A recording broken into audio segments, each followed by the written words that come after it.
因为被一个熟人大叔推进草地侵犯，女孩便绝望地用石头将对方砸了个稀烂。因为非防御性的攻击报复行为无法视为正当防卫，再加上尸体损毁太过严重，而且没有直接证据证明强奸，法庭最终审判认定女孩属于暴力伤害致人死亡。 피고인이 당했다는 성폭력에 대해선 소명해야 할 가해자 공격과 보복 행위는 정당방위로 볼 수 없다. 法庭上，哑巴母亲哭得撕心裂肺。她不明白为什么那么乖的女儿，却突然一夜间成了万人唾弃的杀人犯。但她更接受不了的是，受害者明明是女儿，可却还要遭受牢狱之灾。就在几天前，女儿允英还是一个品学兼优的花季少女。虽然母女俩相依为命，生活清苦，但有着相互的陪伴，她们对生活却依旧很满足。因为不能说话的原因，母亲总是感觉会丢女儿的脸，而允英却每天不厌其烦的耐心给她鼓励，教她手语。 本以为这样平淡的生活会一直走下去，可直到一次去母亲工作的工厂接她时，工厂的老板却让他们母女的美好彻底击垮。因为允英的长相太过于出色，这也让猥琐的老板不仅暗自心猿意马。更过分的是，第二天上班的时候，他竟当面对允英妈妈提出了一个相当无耻的要求。 미성년자도 아닌데 졸업하기 전에 저한테 시집 보내세요. 에이, 나만한 남자 없는데. 밤마다 즐겁게 해주고. 对方的无耻和轻浮让母亲无比愤怒，随即便一耳光狠狠地打在了她的脸上。虽然她愤怒地警告对方不准拿她女儿开玩笑，但却不知这更加刺激了心理扭曲的厂长。于是当天下午，他就打听到了允英兼职的咖啡店，表面上嘘寒问暖，而实际则是想打探允英下班的时间。看着允英在吧台里忙碌的身影，那贴身的小裙和修长的大腿更是激发了厂长的兽欲。于是，在当晚允英下班的时候，厂长便早早地等在了她的必经之路。 当允英再次苏醒时，她发现自己早已衣衫不整，有被侵犯的痕迹，而一旁就是那个禽兽一般的厂长，此时正意犹未尽地审视着允英的躯体。 엄마 걱정하시나 보다. 与此同时，允英的母亲迟迟不见她回家，便着急地出门寻找。她不停地拨打女儿的电话，可却被厂长一次又一次地挂断。女儿的反常让母亲更加焦急，她只能扯着嘶哑的嗓子发出无声的呼喊，一路寻找。可随着母亲逐渐的靠近，厂长那变态的内心再一次被激起了罪恶的兽欲。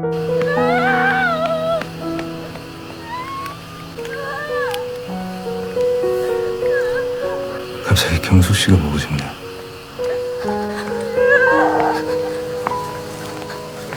他恶魔般的声音不停在允英耳边回响，这也让他的愤怒和保护妈妈的欲望到达了极点。他摸索到草丛里的一块石头，发疯般的向着厂长的身上砸去，一下、两下、三下，直到停止呼吸，血肉模糊。恢复理智后的允英去警局自了首。 他没有隐瞒事情的经过，也承认了自己杀人。因为没有目击证人，所有的证据也都只有允英提供，这正当防卫也理所当然被所有人质疑。最终，法庭还是因为证据不足以定性为正当防卫，认定允英故意杀人酌情判处5年有期徒刑。通过别人的打字得知女儿被判刑时，母亲的绝望几乎瞬间铺满了整个房间。她无法用言语来表达自己的感情，此时的她除了撕心裂肺的痛苦，却什么也做不了。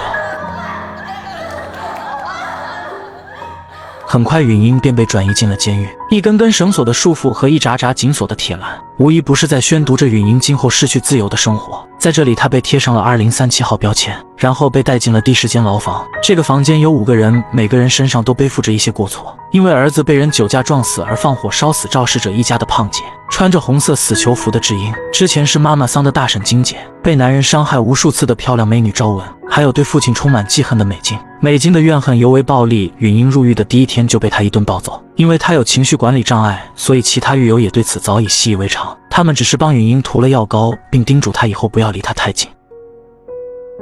夜里躺在陌生的牢笼里，他思念母亲的泪水像决堤般倾泻而下。如果不是因为这件事情，或许他现在依旧正在母亲的怀抱里安然入睡吧。第2天，大家都起得很早，因为吃了早饭，牢犯们就要开始一天的工作。吃饭间听到金姐说，修车间虽然累，但工资最高。于是允英便主动申请去往了那里工作。她想多赚些钱寄给母亲，因为自己的事母亲被迫失业。她此时非常惦记的是母亲该如何生存。车间的管理更加严谨，而且工作又热又累。作为新人，她第1天就被狱警狠狠地警告了一番。但好在有几个狱友的帮助和关心，她也很快的能干一些简单的杂活。终于好不容易挨到了下午工作结束。可当她举手询问今天的工资时，却再次遭到了狱警的呵斥。저 돈은 언제 주시나요?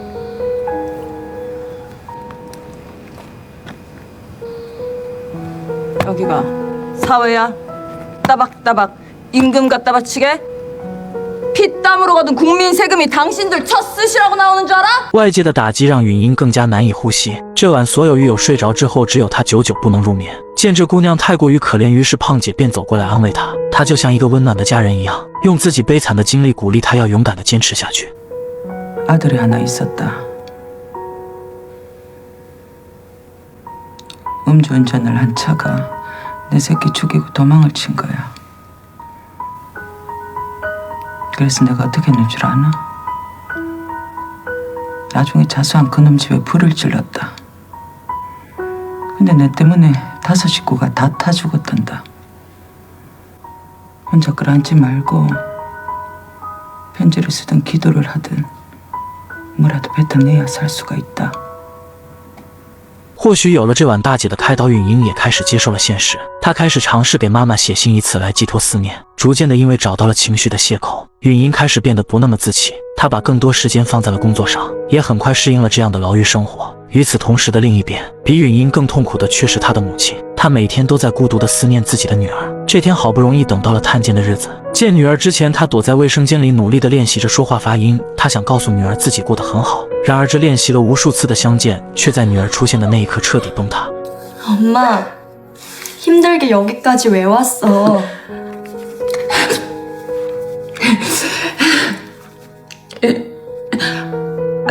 엄마 건강하게 잘 지내고 있어.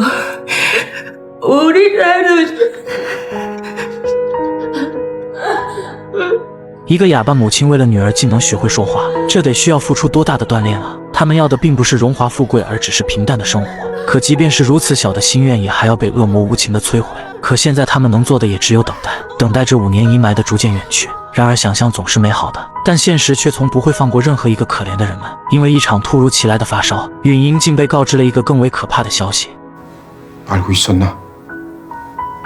무슨 말씀이신지. 임신한 사실 말이야.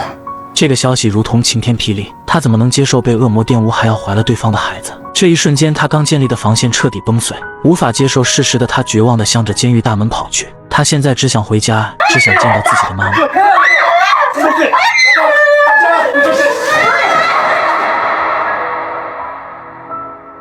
因为有越狱的行为，求生无望的允英被关进了禁闭室。为了防止她自残，狱警还特意束缚了她的双手，因为是属于故意伤害入的狱，法律规定她不能将这个孩子打掉，这也意味着她必须要将他生下来。当几天后胖姐来接她时，现场的一幕更是让人心生怜悯。允英的肚子上全是自己的抓痕，她不想留下与那个恶魔的孩子。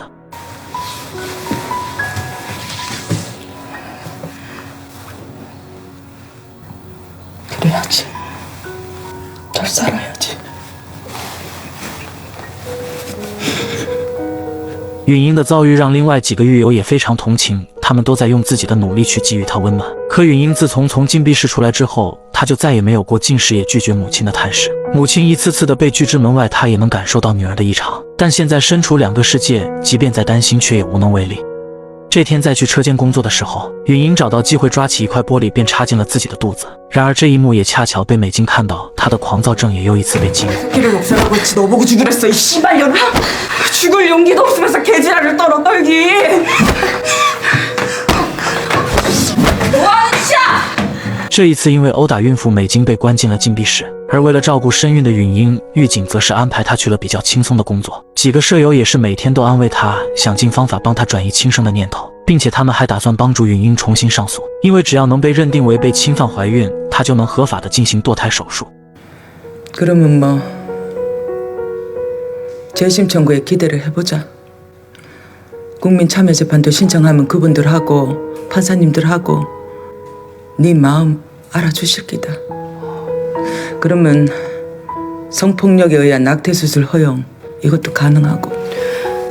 그래, 그러니까 막 배 때리고 자야고 그러지 마. 하지 마 좀.不久后的一次工作间，因为腹部的剧痛，允英再次被送进了医务室。这天，她也得知肚里的孩子已经6个月，但她却对这个新生命的安在没有任何喜悦，有的更多是愤怒中的绝望。随着日子一天天的过去，允英也终于等到了再次庭审的日子。由于对证据的补充和舆论的扩散，法官不得不重新对案件做出了裁决。 배심원들의 판결과 저희 재판부의 판결이 같습니다. 주문합니다. 원심 판결을 파기한다. 하지만 상해 치사가 인정되는 바 피고 정윤영에게 징역 1년을 선고한다. 虽然这次被减刑了4年，可允英依然没有一丝的喜悦。那肚子里的孩子始终是她的梦魇。狱友们为了庆祝允英的即将重获自由，早早的便为她的孩子准备了新的衣服。然而这一切对于允英来说都是一次次无声的折磨。当所有人都在认为允英已经走出阴霾面对生活的时候，却殊不知在她心底，她至始至终都未曾接受过这个孩子。在不久后的一天，允英谎称自己每天都感觉到头痛欲裂，希望医务室给自己开一些止痛药。然而得到药的她并没有服用，而是偷偷的全部藏在了角落的罐子里。但随着她去医务室的次数越来越多，医生也发现了她的异常。 혹시 약 먹으니? 아니에요. 진짜 아파서 그래요. 医生虽然有些怀疑，但看着允英如此天真的脸庞，他也并未多想。然而他不知道，正是他的这次不在意的态度，也即将造成一次惨烈的悲剧。1个月后，允英终于到了羊水破裂的那天，然而他却并没有第一时间去寻求狱警的帮助，而是忍着剧烈的疼痛，拿出了自己藏起来的止痛药。他颤抖着身体，忍着悲伤，大口大口地向嘴里塞。疼痛早已让他没有了挣扎的力气，但他还是撑着身体将一打信件塞了出去。这是他最后的挂念，也是对母亲和狱友们的告别。直到如今，他都没能接受肚里的孩子，即便是面对死亡，他也不愿将他带来这个世界。当有人发现他的时候，允英早就已经奄奄一息。急救室医生用尽了全力想要将他挽留，可已经没有求生欲望的他，又怎么愿意醒？ 환자분 제 말 들리시죠? 힘주세요. 끝까지 힘주세요. 환자분 이러다 산모님도 위험합니다. 환자분 숨 쉬세요. 뭐 하자는 겁니까 지금? 아기 죽이시려고 이러신 거예요? 与此同时，狱友们还在紧张地等待着允英的消息，可他们等回来的却是一沓厚厚的信件。 혹시 돌아오지 못할까봐 이렇게 편지 남겨요. 다친 마음을 선생님께서 먼저 어루만져 주시고 그동안 살아갈 수 있었습니다. 너무 감사하고 또 죄송해요. 사람들한테 우리 언니라고 자랑하고 싶을 만큼 언닌 좋은 사람이에요. 하루라도 언니한테 칭얼거리다 떠나고 싶었는데 미안해요. 允英最终没有坚持下来，与其这样说，倒不如说是她自己放弃了求生的希望。遭遇强奸反杀凶手被判入狱，怀了强奸犯的孩子却上诉无门，是法律法规到身边一部分人的言论压迫她无法堕胎，也是这些人一步一步压垮了一个和残障母亲相依为命的花季少女。强奸反杀连一个正当防卫都没有，并且还被要求必须生下强奸犯的小孩。韩国这样离谱的法律真的可见一斑。虽然在2021年1月1日起堕胎罪在韩国被废除，可之前因为被侵犯所怀孕的少女却要承受一辈子的阴影。有些东西可以被时间和新的事物抹去，但有些疼痛真的会带着人直到死去。